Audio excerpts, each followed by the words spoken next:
자, 이어서 어제 반대로 외국인들이 많이 산 종목입니다. 네이버 살펴볼 텐데요. 8월 내내 정말 하루도 빠지지 네. 않고 네이버를 계속해서 매수를 하면서 연일 신고가 행진을 이어가는 모습이었습니다.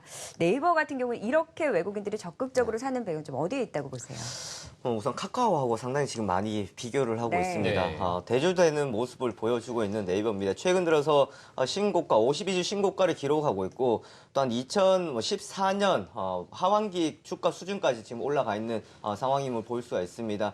사실 네이버의 가장 큰 경쟁력, 지금 우선은 실적이 좋았다라는 것을 꼽아볼 수가 있을 것 같고요. 견조한 실적이 되었었다라는 건데, 돈 되는 사업을 했다라는 것이 카카오와 상당히 비교되는 것이었습니다. 우선 카카오 같은 경우에는 지난번에도 언급해드렸다시피 당장의 수익성이 나오는 것이 아니라 마케팅 비용이 많이 들어가는 측면이 있는 반면 네이버 같은 경우에는 당장의 돈이 되는 광고 매출 쪽에서 많이 차지하고 있다라는 점을 좀 긍정적으로 볼 수가 있을 것 같고요. 2분기 같은 경우에도 영업이익이 2,727억 원이 이제 나오면서 예상치보다 상회하는 영업이익이 나타났었던 상황들이었습니다. 하지만 실적 발표 이후에 크게 움직임이 없었던 네이버, 8월 들어서 상당히 고공행진을 펼치고 있는 상황들인데 라인이 상장이 되고 난 뒤에도 사실 움직임들이 없었습니다. 차익 물량들이 나올 뿐이었는데요. 삼성전자와 더불어 지금 상당히 강한 모습들을 보여줬었던 상황들이었는데 포털 광고 매출의 호조세가 큰 영향을 줬다라고 보실 수가 있을 것 같습니다. 광고에 대해서 매출이 차지했던 비중은 7천억 원이 넘으면서 전체 매출에서 적대적으로 많이 차지했다라고 보실 수 있을 것 같고요. 또한 특히 모바일 광고에서 호조를 많이 보여주고 있다는 점 또한 긍정적으로 볼 수 있을 것 같습니다. 우리도 항상 수시로 컴퓨터를 하거나 아니면 모바일을 할 때도 PC나 전체적으로 봤을 때 네이버를 많이 사용한다는 걸 볼 수 있는데 그만큼 우리가 많이 보는 만큼 광고 단가가 올라가는 그런 영향이 있기 때문에 수익성의 긍정적인 모습이라고 보실 수 있을 것 같고요.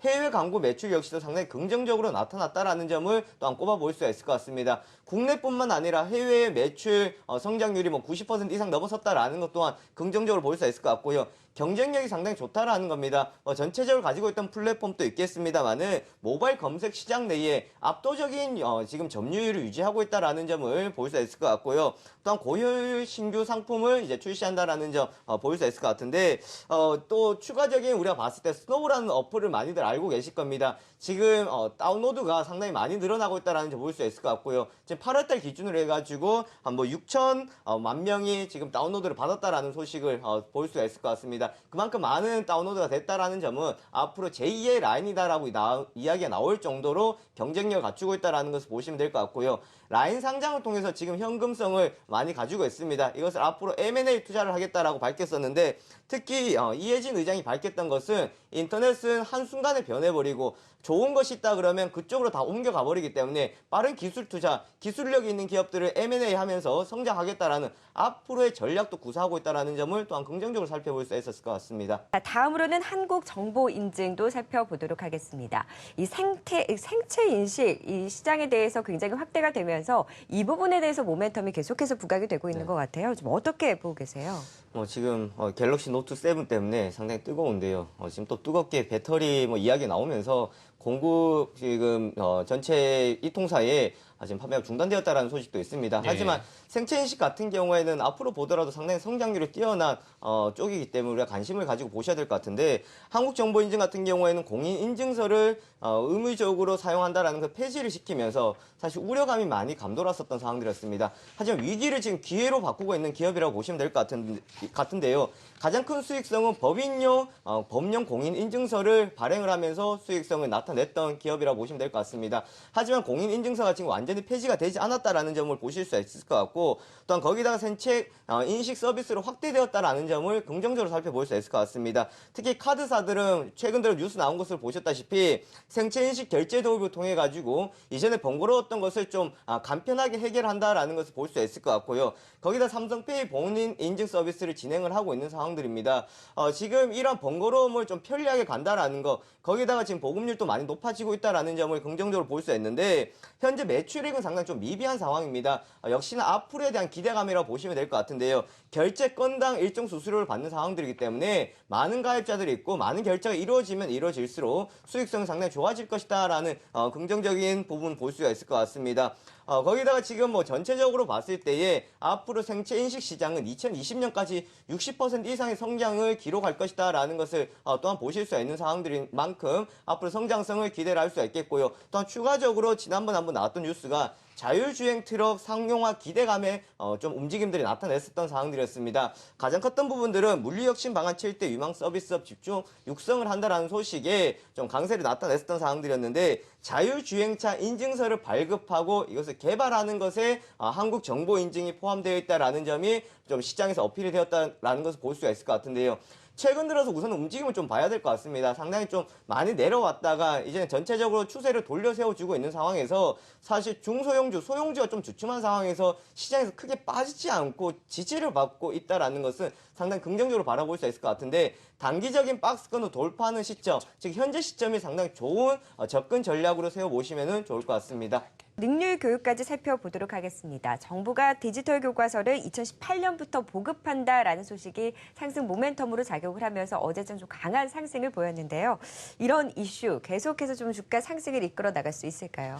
네, 최근 들어서 교육주들 같은 경우에는 이런 시장 속 좀 시장이 변동성이 심하고 전체적으로 봤을 때 좀 약한 모멘텀을 가지고 있는 상황에서는 배당주들의 매력이 생겨날 수 있을 것 같습니다. 특히나 교육주들은 전체적으로 배당에 대한 매력이 있다고 보시면 될 것 같은데 능유교육 같은 경우에는 지금 자리에서 사실 세 번의 좀 힘든 시련을 겪었던 상황들이었습니다. 첫 번째는 브렉시트 터졌을 때였고 그다음 자사주 매가, 그다음 실적이 저조하면서 많이 하락을 했었는데 그 자리를 지금 전체적으로 지켜내면서 앞으로 상당히 위쪽으로 가려고 하는 흐름들을 나타내주고 있다라는 것을 볼 수 있을 것 같습니다.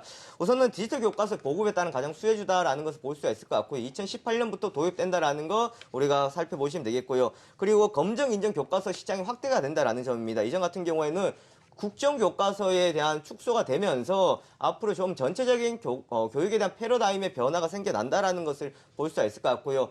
또 마지막으로 보시면은 과거에 쌍춘년에 결혼을 해서 그 다음에 황금 대지해 때 출산을 했던 세대들이 많이 있습니다. 그 자녀들이 이제 학습의 시기에 접어들면서 유아에 대한 지금 상당한 경쟁력을 가지고 있다는 걸 볼 수가 있을 것 같습니다. 여기에 대한 모멘텀을 함께 보시면 될 것 같고요. 배당과 무차입 경영 그리고 한국 야쿠르트 그룹에 상장되어 있는 두 개의 종목 중에 하나다라는 점 또한 긍정적인 모멘텀으로 살펴보시면 될 것 같습니다.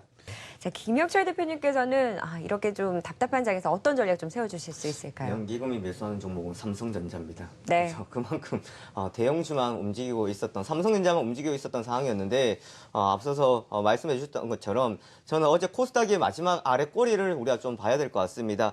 우선 기술적 반등 구간에 좀 진입했다라고 보시면 될 것 같은데요. 기술적 반등 구간이라 해가지고 전고점 돌파를 하고 상당히 강하게 올라가는 것이 아니라 이제는 하락하면 하락할수록 어느 정도 반등을 주려고 하는 흐름들이 나타날 것을 보여주고 있습니다.